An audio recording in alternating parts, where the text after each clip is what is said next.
Chair now recognizes the gentleman from Arizona for purpose of offering and explaining his amendment. Thank you, Mr. Chairman and Ranking Member, for hearing us on this issue today. As you all know, the underlying bill would allow the Air Force to retire the A-10. While the bill claims that the fighters could be put back into service if the military needs them, it's not that simple. We won't be shrink-wrapping the pilots, nor will we shrink-wrap the maintenance crews, so we can't really get this plane in the air as quickly as is suggested by the underlying bill. Their years of service and experience and institutional knowledge will be gone. This is not a compromise to keep the aircraft viable. This is divestment, I believe, by another name.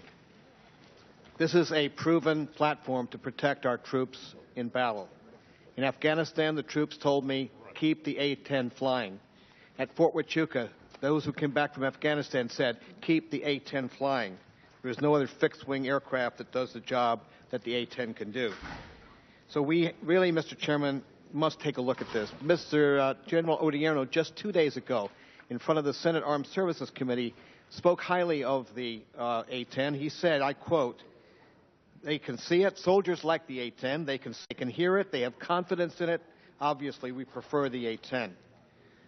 While I support the efforts to modernize the Air Force, it cannot be at the expense of the only proven close air support we have. We cannot create a gap in this capability because it will put our ground troops at risk. This bipartisan amendment that I am offering with Ms. Hartzler and Mr. Scott would prohibit the divestment of the A-10 and fully fund the operation out of the OCO budget. It would not create an imbalance in the top line. The amendment would further require the GAO to conduct a study evaluating the platforms the Air Force used to conduct close air support missions, their capabilities, cost assessments, and whether the airframes in the Air Force are able to provide the close air support. My colleagues and I have found a way to keep this aircraft flying. I hope you will join with us in supporting the amendment. Thank you, Mr. Chairman. I yield back.